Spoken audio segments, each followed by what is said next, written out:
First things first is that going through a breakup sucks. And every single man out here, no matter what they say, understands how bad it is to go through a breakup and understands what heartbreak's like. It's difficult. It's not easy. I'd actually like to argue that men feel more heartbroken than women. I think that's facts. I think it's true. And I think it's because one of the possessive element that we have, the idea of her being with someone else hurts more than the idea of you being with someone else to her. And secondly, because you have a lot less options than she has instantly. So I think that breakups are worse for men than they are for women. And I understand how difficult and hard they can be. However, unfortunately, the unfortunate reality is that chasing her and being dedicated to her and saying you're going to do whatever she wants, etc., is very unlikely to work. It's very unlikely to work. And you have to look at the scenario you're in, look at the chessboard and make the best possible move. When you're heartbroken, when you're truly heartbroken, you can't even sleep. And your mind is constantly preoccupied. And instead of seeing that as a negative, what you need to do is use that as a source of unlimited power. If I was truly heartbroken today, let's imagine, and I could barely sleep, I'd be in better shape than I've ever been. I'd train like a fucking animal. You have to just take the energy inside of you. Energy cannot be destroyed. It can only be converted, whether it's heat into light or momentum into friction or however you want to put it, right? Energy cannot be destroyed. It can only be converted from one form to another. And you have to look at that and understand that the sadness inside of you is energy. You can't destroy it, but you can convert it into something else which is constructive. And you just have to suck it up, buttercup, and get over it. Damn. And there's no other way to do it. And obviously having an abundance of women makes that easier. But I wouldn't even put it that way. I'd say if you were with a woman and you lost her and you're now lonely and she's going to be moving on and you're absolutely not heartbroken and you're destroyed inside, I understand how difficult that is. But now you have genuine sadness inside of you, which is unlimited motivation for you to become a fucking beast, become an animal. And by the time you're finished becoming an animal, you won't care anymore. So if you really want to cure yourself, you just say, I'm going to get a six-pack and I'm going to get bigger arms. And by the time my arms are this size and I have a six-pack, then I'm going to think about that bitch. And you'll realize you don't give a shit about her anymore. That's just the way the world works. So yeah, here's the truth about male-female relationships. Women fuck men they respect. That's it. They don't fuck men they like. They don't fuck men they love. They fuck men they respect. If she loves you and likes you and doesn't respect you, she will not have sex with you. I have women who respect me and fucking hate me, but they're here every time I call. So if they respect you, they're going to sleep with you. Yeah. And this is something that's biological and evolutionary. They fuck men they respect. And I say, look, it's much harder to fix something that's broken than just never let it go wrong in the first place. Right. From the second you got together, you should have been a man, and you haven't got to be an asshole. You haven't got to be aggressive. I'll sit with a girl and very politely say, look, if we're going to be in a relationship, if I'm going to take you seriously, you're not going to have male friends. If you want to hang around with a whole bunch of men, then yes, I'm not going to take you seriously. What do you mean you won't take me seriously? I mean, we can fuck, but I'm never going to look at you as serious material. So the idea, the decision is on you. If you want to be serious, you're not going to talk to those guys. If you want to talk to those guys, I'll fuck you sometimes. You decide. And I lay it on them. Now, if they choose to keep all their male friends, then that means she's chosen these friendships over me, which means sooner or later she was going to cheat anyway. Like, how long until she jumps on a new dick anyway? So why would I even be upset about it? Yeah. And this is another thing I talk about being a playboy. I have lots of guys come to me and say, oh, Tate, but I don't want to be a playboy like you. I say, look, if you want to be happily married, the best thing you can be first is a playboy. Yeah. The best thing you can do, because you're going to learn a whole bunch about women. You're going to have a whole bunch of choices to choose for a wife. If you're stuck with one option, the one chick you met, you know, then she might be a dickhead. Some women are just dickheads, you know? Yeah. And another thing that gives you another thing that can give you a lot of hope is understanding is that her revenge on you is instant.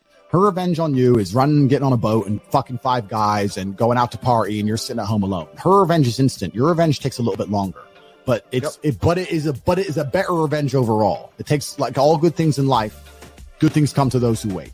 Good things don't come instantly.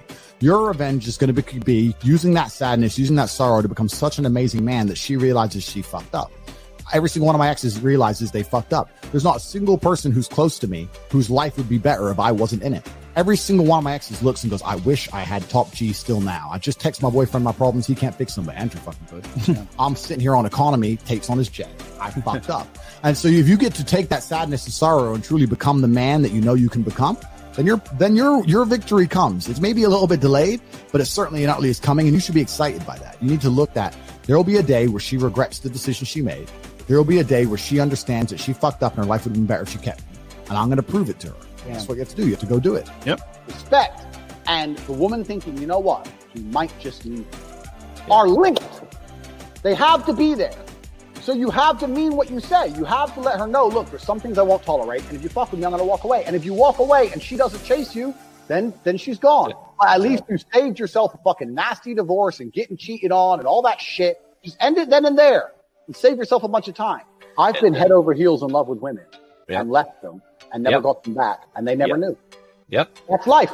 That's how it goes. I've been head over heels in love with women. I didn't want to lose them, and they weren't listening, so I walked away, and they didn't chase me, and I lost them. But that's it. My honor's intact, my pride's intact, and now I don't give a fuck anymore because times are zero. That's life. So it's better than staying in a relationship which I'm not happy in because she starts acting like a fucking fool. And it's kind of like, I use chess analogies a lot, but it's kind of like chess. If you're playing a game of chess and you're in a losing position, and the only hope you have of winning is a big sacrifice, you give up your queen, and you don't know if it's going to work or not, but it's the only hope. You're better off making the sacrifice even if you lose, because if you don't, you're just going to slowly get ground down and definitely lose in the end. Like, do you love that pussy so much you'd rather delay the breakup by 7 months and lose without any pride or honor?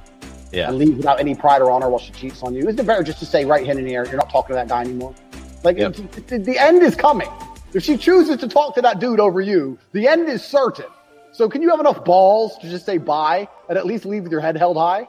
There has to be a fear of loss. There has to be a fear of loss of anything. This is not just gain, but in general, everything has a value because of fear of loss. So my very basic tenet when I say about relationships is that women don't want to fuck a guy they don't respect. Women don't have to like you. Women can dislike you, but if they respect you, they'll still fuck you. So it's all about respect. So if you don't respect yourself, how is she going to respect you? So if she's giving you shit and you're taking it and you don't respect yourself, well then it's the whole thing is over. Trump said it in the Art of the Deal. You have to be prepared to walk away. And a lot of guys say they're prepared to walk away until it comes time to walk away, and then they're a bit like, oh, well, she's hot or da da da. I've walked away from chicks who were fucking 10 out of 10 and I didn't want to leave and I didn't want to walk away. I had to do it because I knew my view is very much like this. I look at the world like a chessboard. You don't play chess, maybe this is a bad analogy, but if you've got a position and it's a losing position, and sooner or later your opponent's going to grind you down and you're going to lose. But the only hope you have is to sacrifice a piece, for example, and to play a crazy move. It might work, it might not work. But if you don't play the move, you're going to lose. It's just going to take long. So for me, it's like, well, you play the move, and if it doesn't work out, fine, because you were always going to lose. But most people are too afraid to pull the plug and force the action, and they'd rather just let it slowly happen. Their girlfriend will start to disrespect them. They'll take the shit. Their girl stops listening, and they're just sitting there going, it'll be all right, it'll be okay. Eventually, they catch you cheating. Whereas me, I would have said, you're not going out with that people. You go out with that, and I'm leaving. I'd force the move, because it might pull off. Sometimes the girl will sit there and go, and when she's forced to choose, she might choose you. Then you win. Whereas most people give up their chance to win just to elongate the certainty of defeat, and I don't understand why.